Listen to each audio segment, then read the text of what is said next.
Looking back, my college years were some of the most unforgettable times of my life. That's not to say I'm unhappy now, far from it, but there's something eternal about the memories made during those 4 years. If you're still in college, take this as a gentle warning. Don't take any of it for granted. It goes by fast, faster than you think. I went to a college right on the beach, and I mean literally on the water. This story takes place during my time pledging a fraternity, an intense, semester-long initiation for anyone who'd received a bid that term. What happens during pledge is usually better left unsaid, but this part of the story is hard to forget. It was the final week before we became full-fledged brothers. Traditionally, this was when things got especially intense. Everyone knew what was coming. The infamous beach challenge. Here's how it worked. The brothers would load us into a couple of trucks and drive us 12 miles down the coast on a Friday night. We'd be given 1 hour to finish a huge keg filled with a mystery mix of who knows what. Then they'd march us down to the beach, tie our wrists together, blindfold us, take our phones, watches and shoes, and leave us there. The goal? Make it back to the fraternity house by sunrise. If you didn't, you were dropped from the process. I was nervous, of course, we all were, but there wasn't much we could do about it. That night, it was oddly cold for the coast. Still, the adrenaline of finally finishing the pledge process outweighed everything else. The keg, that was the easy part. We'd all gotten pretty good at working together, dividing up the drinks, pulling trig when needed. There were 15 of us in total. After tying us together, the brothers blindfolded everyone, except Chandler, who was placed at the front of the line. He'd be our guide, our eyes. That was all the help we were getting. Our pledge master was a towering guy named Ramirez, though he insisted we call him Los Pollos, like the chicken place from Breaking Bad. Weird guy. Before leaving, he laid out the rules one last time. And then, they were gone. I won't name everyone in the group, but my closest friends were Chandler, Whitworth, Jackson, and Vikram. I was positioned at the very back of the line, with Whitworth directly in front of me. We started walking.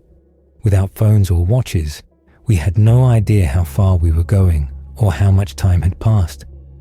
We joked around for a while to keep our spirits up, but the humor eventually wore thin. After what felt like a couple of hours, we were trudging along in silence, stopping only when someone needed to throw up. At some point, I began to zone out. The sound of the ocean faded. Everything became internal. And then suddenly, I felt a sharp pull on the rope around my wrists. I took a few quick steps forward, assuming Whitworth had tripped. He was known to be a bit clumsy. I didn't ask if he was okay. I didn't have the energy. I just waited. A minute passed. Something felt wrong. Then the rope jerked again. Whitworth must have gotten back up, I thought. So I kept walking, desperate to reach the end. Then something changed. My next step didn't hit sand. It hit water. Shallow at first, just a thin layer across the beach. I kept walking. The water rose to my ankles. Odd, but not alarming. Maybe someone wanted to rinse their feet off. But then it reached my shins. Now I was confused. Why was Chandler leading us into the ocean? What was the point of this? The rope was still pulling, so clearly the rest of the group was following. I didn't want to be the one to complain if nobody else was saying anything. That's when I heard it. A low, steady rumble. The sound of an engine idling in the distance. It grew louder with every step. Either the boat was moving toward us, or we were moving toward it. I broke the silence. Guys, what the hell are we doing in the water? No response. Guys, I repeated more urgently. Still nothing. Now I was panicking. The blindfold suddenly felt like a noose. I raised my wrist to try and loosen it, but the rope pulled me back down. I swore, ducked my head, and managed to tug the blindfold off with my fingers before the rope could be yanked again. And that's when everything fell apart. Whitworth wasn't in front of me. Instead, a middle-aged man I'd never seen before stood holding the frayed end of the rope tied around my wrists. In his other hand, a long, rusted kitchen knife. Out in the water, I could just make out 3 tall figures standing silently aboard the boat. Before the man holding my rope had time to react, I screamed, loud, raw, and instinctive, then yanked my arms upward as hard as I could. At the same time, I lifted one foot out of the water and drove it into his chest with every ounce of strength I had left. The rope slipped from his hands. He lunged forward, grabbing at my shirt to break his fall, but the fabric tore with a loud, ripping sound. He shouted as he fell backward into the dark water, still clutching a torn piece of my white pledge t-shirt. I didn't wait. I ran. My wrists were still bound, but I bolted towards shore as fast as my legs would carry me. A few seconds later, I heard another splash from behind. Someone else had jumped in. I didn't dare look back. Halfway to the beach, something shot past my face, just inches from my right ear. It was the knife. I watched it spin through the air before disappearing into the water beside me. My heart pounded so loudly it drowned out the waves. But somehow, I kept moving, driven purely by adrenaline and terror. When I finally reached dry land, I turned around. 2 of them were still in the water. The other 2 remained on the boat, standing silently, staring in my direction. None of them chased me. They just watched. The nearest one still held the torn piece of my shirt. I didn't wait to see what they'd do next. I ran up the beach until I reached the road. It was already past sunrise by then, but my fraternity, the challenge, all of that was the furthest thing from my mind. I flagged down the first car I saw and begged the driver to let me use their phone. I called the police, but by the time the officer arrived, the boat and the men were gone, vanished. I lied to the cops, told them a version of the story that left the fraternity out of it. I didn't want any fallout. To my surprise, they didn't ask too many questions. My fraternity brothers didn't give me too much grief either. Most of them were more upset with Chandler, blaming him for not noticing what had happened, though he swore he didn't hear a thing. Eventually, I was initiated. Life went back to normal, or at least as normal as things could be after something like that. A few weeks later, a group of us were playing beach die behind the house when Jackson noticed something sticking out of the sand in the distance. It was a wooden stick. Tied to it was a piece of white fabric.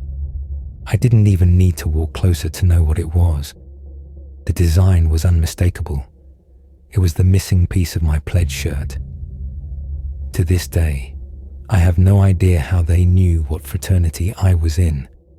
Some of the guys think they might have recognized the shirt fragment, but I have a darker theory. I think they knew exactly what was happening on that beach that night. I think they were waiting, watching. It's possible they'd learned about the beach challenge beforehand, maybe through someone, or just by observing. They knew there'd be a group of blindfolded, helpless pledges walking the shore. I was just the one unlucky enough to be at the end of the line. I still get chills thinking about what might have happened had I not fought back. Had I ended up on that boat. The police, as expected, never found anything. No boat, no men. It's been years, and still, nothing. This happened to me about a year ago, almost to the day, which is probably why it's been on my mind so much lately. At the time, I was 19, a college student pledging a fraternity at a large university in the South. It's a classic party school. Greek life runs deep, and the traditions are taken very seriously. For privacy reasons, I'll skip over the specifics of which school or chapter, but this story takes place on the night of our initiation, the night we were supposed to officially become brothers. Pledging had already been a long process, a couple of months of rituals, bonding, and of course, hazing. Most of it was what you'd expect. Blindfolds, strange errands, late-night tasks. This night started out feeling like more of the same. Around 10:30 p.m., the brothers took our phones and blindfolded us before loading us into cars. They split us up across vehicles to avoid suspicion. On the drive, they blasted some ridiculous song on full volume and made us sing along, one of their usual tactics to embarrass us and break tension. We laughed awkwardly, not knowing where we were headed. About 20 minutes later, the car came to a stop. I heard doors opening and closing. A hand grabbed my arm, guiding me out and leading me roughly 200 feet before I was told to sit down and stay quiet. I could tell I was sitting on grass, probably in a field, and I could hear others being led and seated near me. Each told the same thing: silence. A few moments later, a voice addressed us all. Something about the values of the brotherhood, about how we'd been deemed worthy. Standard initiation language. After that, the speaking stopped, and we sat in silence, occasionally hearing footsteps moving around us. I assumed they were taking pledges away one by one for some final ritual. With the blindfold on, I had no idea what was really happening. Just me, my imagination, and the sound of the night. At some point, even the footsteps faded. All I could hear were the wind rustling through the trees and the chirping of crickets. It felt like I sat there alone for 20 minutes, maybe longer, just waiting. Eventually, I heard someone approach. A firm hand grabbed my wrist and began leading me away. No words, no explanation, just movement. I followed, assuming this was the next step. I could feel the terrain changing beneath my feet, from soft grass to rough dirt and twigs. Branches scratched my arms and legs. We were definitely walking into the woods. After a few minutes, my blindfold started to dig into my eyes. I winced and quietly asked if we could stop so I could adjust it. He let go of my arm. I stood still, trying to rub my eyes beneath the fabric. And then, "Take it off," the voice said, deep, raspy, and completely unfamiliar. I froze. That voice didn't belong to any of the brothers. I hesitated, unsure of what to say. "Take it off," he repeated. I did, and standing in front of me was a tall man dressed in black, wearing a vendetta mask. My breath caught in my throat. I stumbled backward, letting out a yell, thinking, this has to be some kind of sick prank. But before I could say a word, he lunged at me, screaming that he was going to take me with him. We crashed to the ground, grappling in the dirt. He was trying to choke me. I could feel his arms tightening around my neck. With everything I had left, I fought him off, shoved him aside, and scrambled to my feet. I didn't wait to see what he'd do next. I ran. Blindfold gone. My only guide was the moonlight cutting through the trees. My heart pounded so hard I could barely hear myself think. I kept checking over my shoulder, expecting him to be right behind me. Eventually, I heard voices, someone yelling my name. I turned a corner and almost ran straight into one of the fraternity brothers. Through broken breaths, I tried to explain what had just happened. That someone, not a brother, had taken me into the woods and attacked me. Before I could finish, 5 or 6 of them rushed past with flashlights, heading toward the forest to find him. One brother stayed behind to help calm me down and walk me back. When we made it out of the trees, I realized we were in someone's backyard, probably one of the brothers' houses. Everyone else was out on the porch, staring at us in silence. I asked what the hell was going on. One of them explained that because it was so dark and I'd been last in line, the brother assigned to escort me had completely missed me. They hadn't even realized I was missing until someone thought they saw movement in the woods right around the time I was being attacked. I was still in too much shock to even be angry. Nobody knew who that man was. Some speculated it could have been someone from a rival fraternity, though it sounded more like wishful thinking than a real theory. A few minutes later, the search group came back out of the woods, flashlights cutting through the trees. They hadn't found him. He was gone. No one asked questions. The brothers locked up the house without a word, and someone immediately got on the phone with the police. During the entire ride back to campus, I was bombarded with questions. What happened? What did he look like? Where did he take you? But my mind was still racing. I did my best to answer, though every word felt distant, like I was describing someone else's nightmare. What was that man trying to do? Why the mask? Where was he leading me? At first I tried to rationalize it. Maybe it was just a twisted prank, or someone from a rival frat messing with us before initiation. But then, why would the brothers lock everything down? Why call the police so fast? I didn't find out the full story until the next day. One of the brothers who had chased after the masked man pulled me aside. His voice was lower than usual, more serious. He told me what they found out in the woods, and it wasn't what I expected. As they ran after the figure, they noticed a strange light flickering through the trees, orange and rhythmic. They slowed down and moved quietly. When they got close, they realized it was a bonfire, burning in the middle of a clearing. Surrounding the fire were several people, all dressed in black. Every single one of them wore a white vendetta mask, identical to the one I had seen. They were chanting, throwing things into the fire. Ritualistic, choreographed, like something out of a horror movie.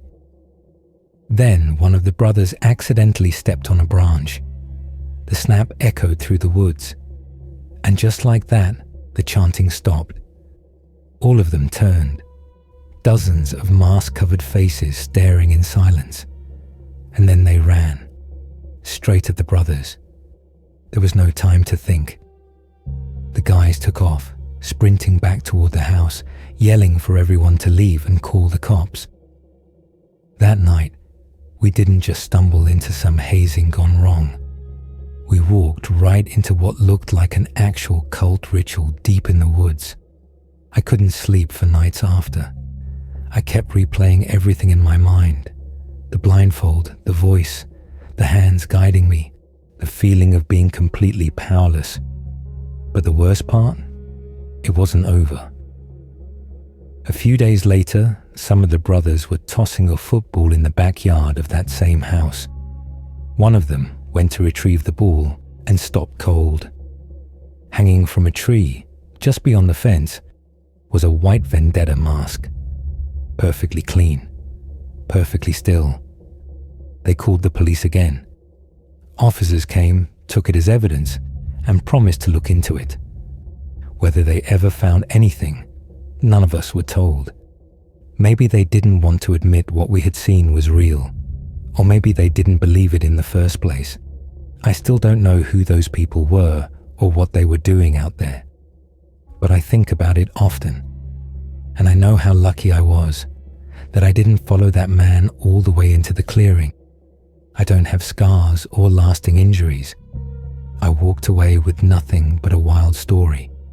But the thought that I could have disappeared that night, that I came that close, still chills me to the bone. It's been 8 years since I graduated from college. I went to Cooper Union, a small technical school tucked right in the middle of Manhattan. Studying in New York City was everything you'd imagine. Chaotic, vibrant, unforgettable. I wouldn't trade those years for anything. We didn't have many fraternities back then. Cooper's a pretty small place.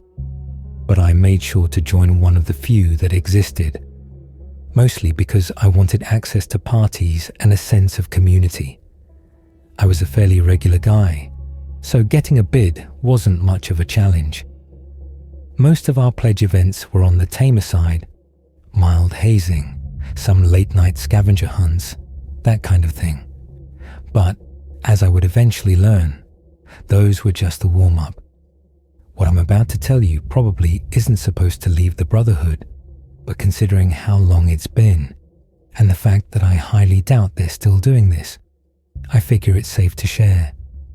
Our main initiation challenge was something called a subway crawl. There's an old abandoned subway station somewhere deep in the system. I won't say where exactly, but it's one of those semi-legendary spots that urban explorers and daring teens like to sneak into.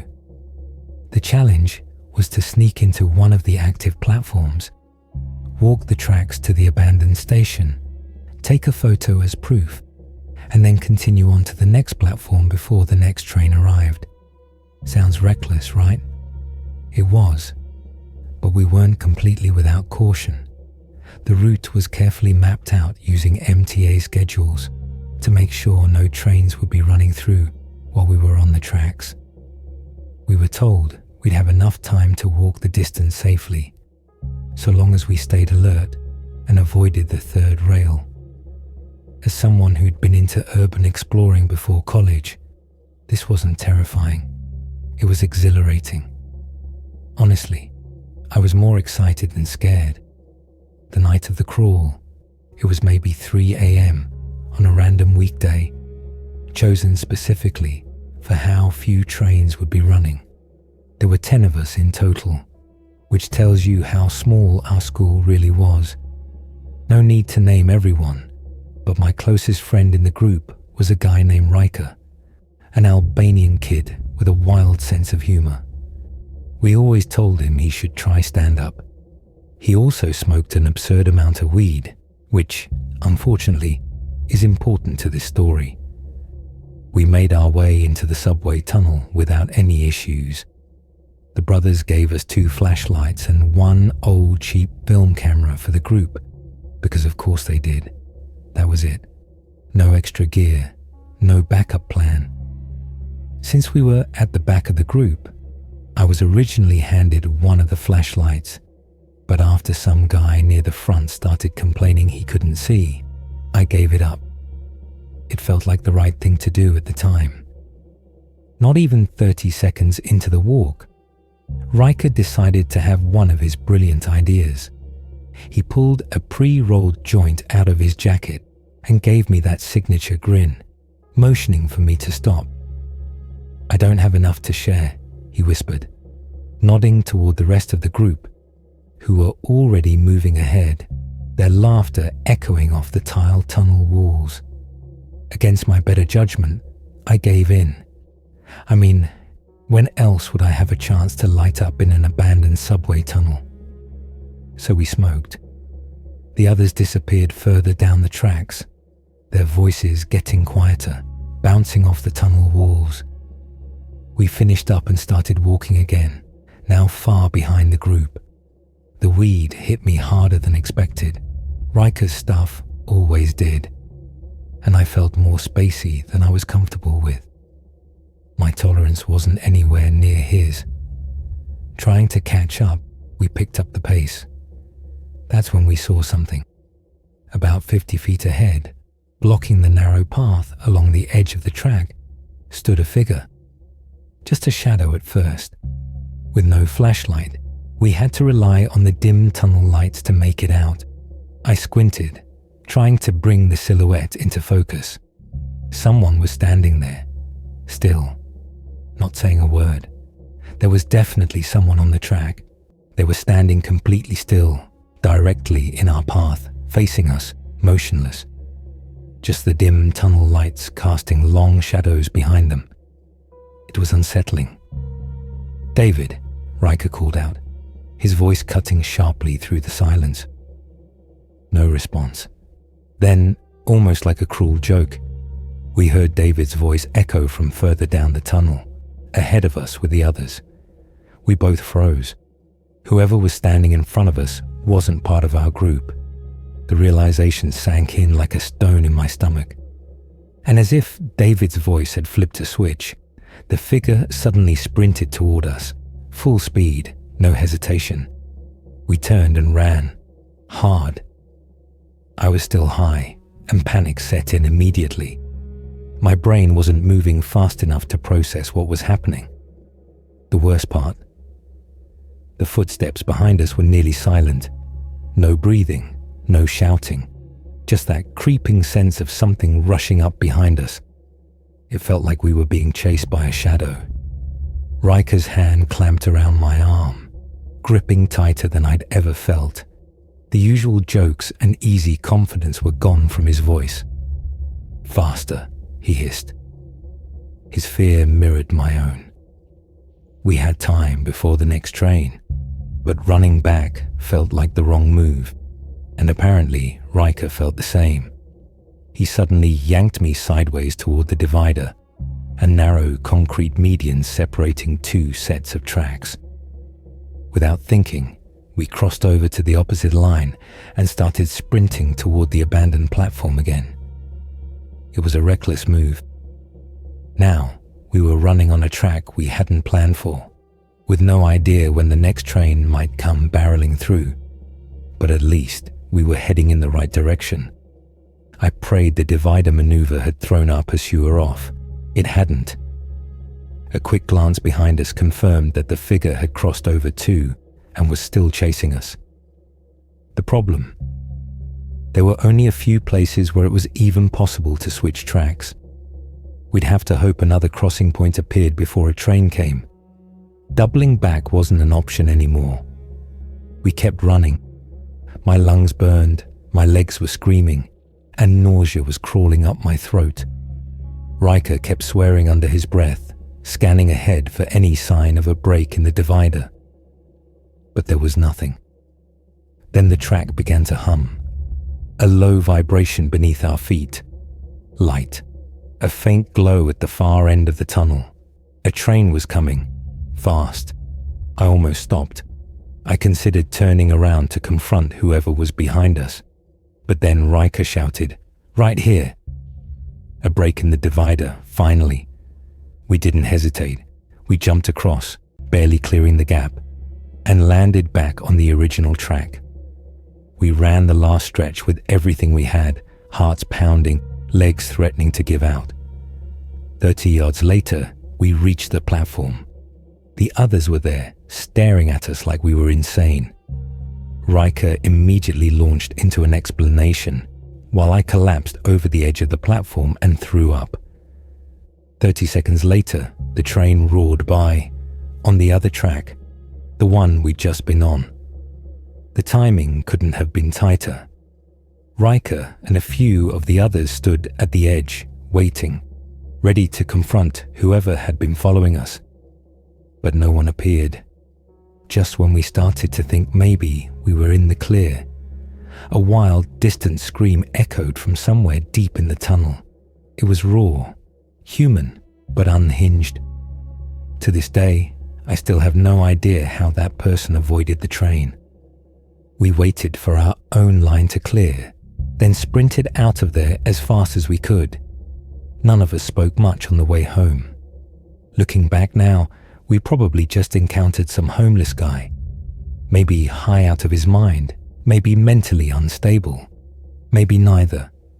Maybe he wasn't trying to hurt us at all.